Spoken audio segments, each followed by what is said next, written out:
Es un gusto poder saludarles y dar la bienvenida a una edición más de Una Voz en el Desierto. Hoy día es viernes 7 de noviembre y a lo que quiero referirme está bajo el título Nueva York, tragar contradicciones. Quiero explicar obviamente, a qué me estoy refiriendo, y una de las cosas que creo que son muy útiles y a las cuales siempre de alguna forma me fijo y trato en el fondo de analizar son los hechos y tratar de observar la realidad. Y esto es a propósito de la elección del alcalde de Nueva York, el señor Zohran Mamdani, quien se declaró musulmán, socialdemócrata y que viene del sur asiático.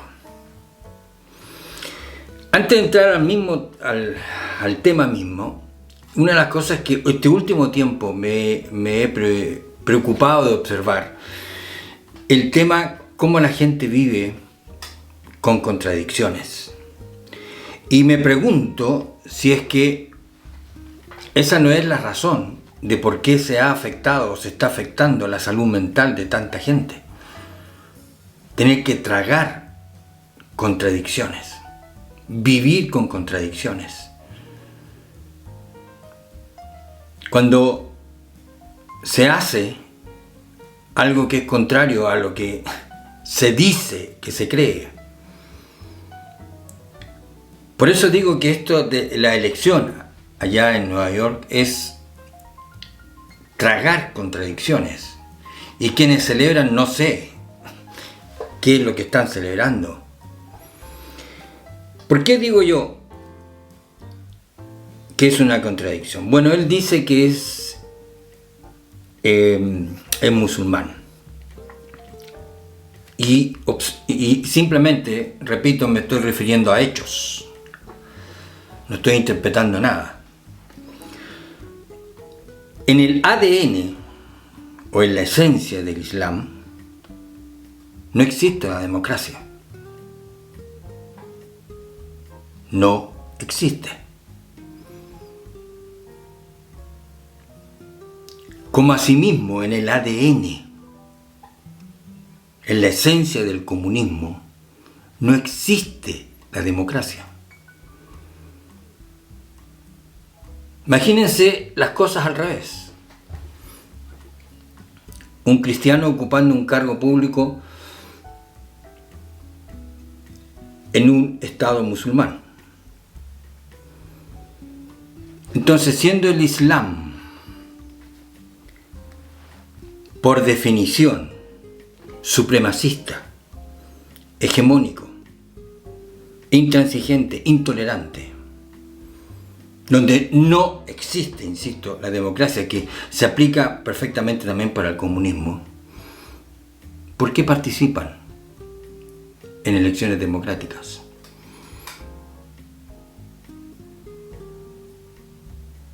¿Por qué son parte de algo que ellos no creen, no practican? Y yo insisto, simplemente me estoy refiriendo a hechos, no estoy interpretando nada. Una vez conversé con un muchacho que venía de un país musulmán, acá en Suiza, y yo le hice la siguiente pregunta: ¿en tu país está prohibido el cristianismo? Me dijo sí. ¿Y aquí en Suiza o en Europa está prohibido el Islam? Me dijo no. Se terminó la conversación. Yo simplemente es señalar, insisto, señalar hechos. Entonces, cuando estamos en presencia de una cosa como esa, de gente intolerante, gente intransigente, hegemónico, supremacista y todo lo que queramos, participando dentro de la democracia, lo único que uno encuentra es que hay una incoherencia,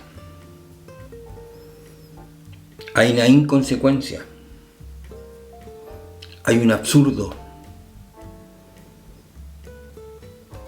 y eso genera confusión.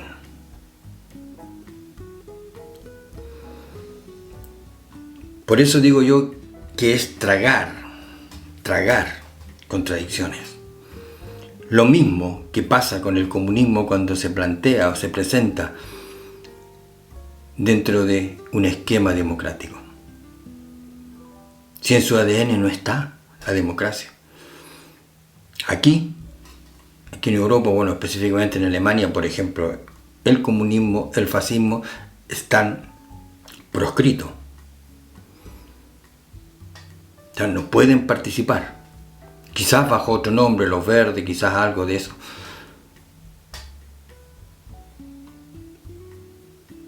Y esto, tema de la inconsecuencia, de la incoherencia, del absurdo, de la confusión, es lo que hace que la gente trague contradicciones. Y la mayoría de las veces ni siquiera se lo preguntan.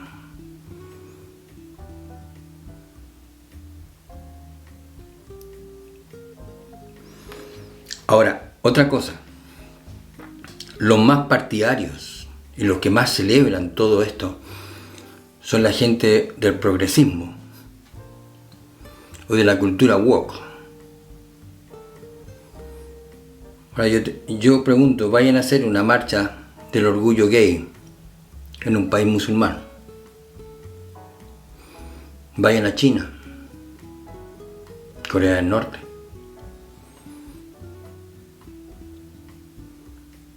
Cuba.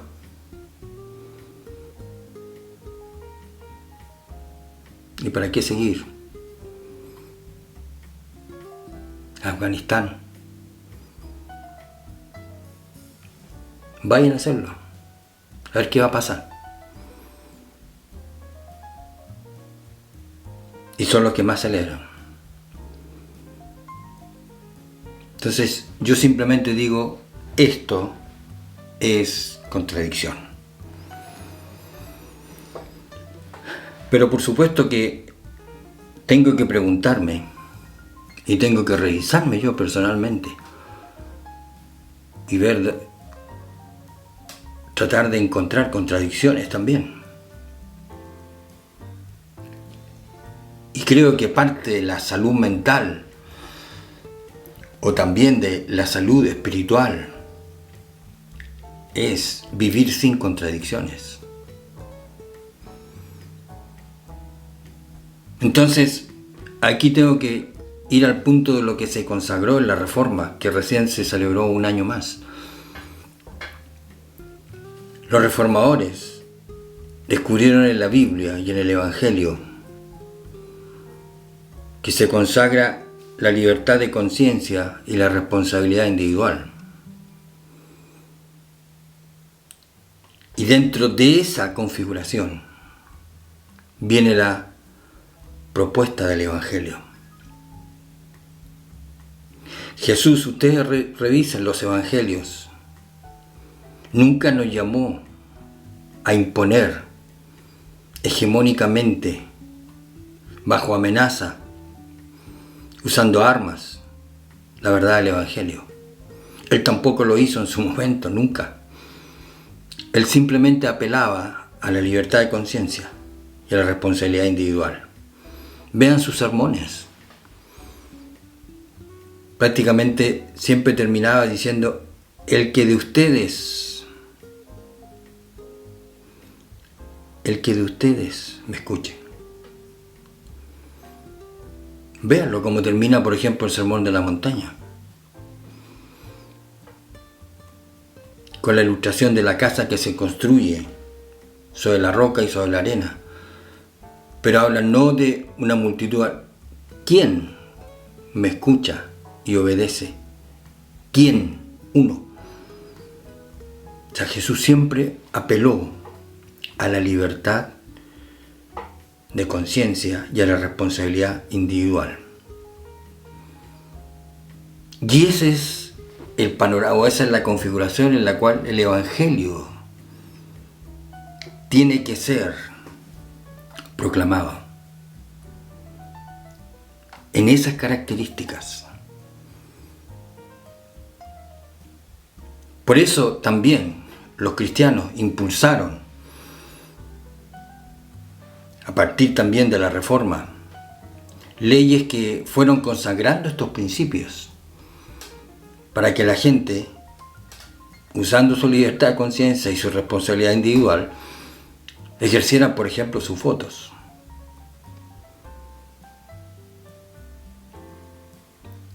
Entonces, insisto, a lo que tenemos que, de alguna forma, responder es a sacar de nuestras mentes, de nuestras conciencias, contradicciones. Y hoy día estamos viendo un mundo plagado de contradicciones y todos tragan.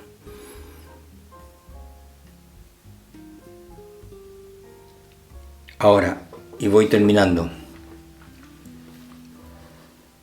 ¿cuáles son las causas de esto que pasó en Nueva York? Bueno, eso es responsabilidad de los americanos, de analizar ellos. ¿Por qué pasó eso? En Nueva York hay acciones y las acciones tienen consecuencias. Y ellos tendrán que revisar cuáles fueron las causas de algo así. De que se instalara, insisto, una contradicción. Y creo, bueno, yo no vivo allá, no, ahí verán cómo tendrán que vivirlo, pero celebrar algo así. Entonces, lo que uno debería reclamar a quien sea, que sea coherente, que sea consecuente. Así como los cristianos estamos llamados a eso mismo, a ser consecuentes, también con nuestra fe. A veces llego a pensar que en esos países como Estados Unidos, bueno, y quizás en tantos, es como me viene a la mente cuando en el Antiguo Testamento llegaban momentos críticos y decía el profeta o alguien de los líderes del pueblo, decía: Israel, a tus tiendas. Es como llamarlos a un lugar donde tendrán que pensar, donde tendrán que reflexionar, tendrán que revisar. Así lo siento ahora, como decir, cristianos a sus iglesias, cristianos a estudiar, a revisar, a analizar qué es lo que está pasando.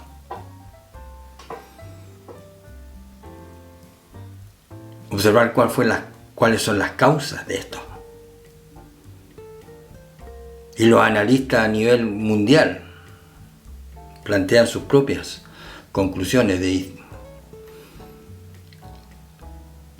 por ejemplo, que es algo impensado.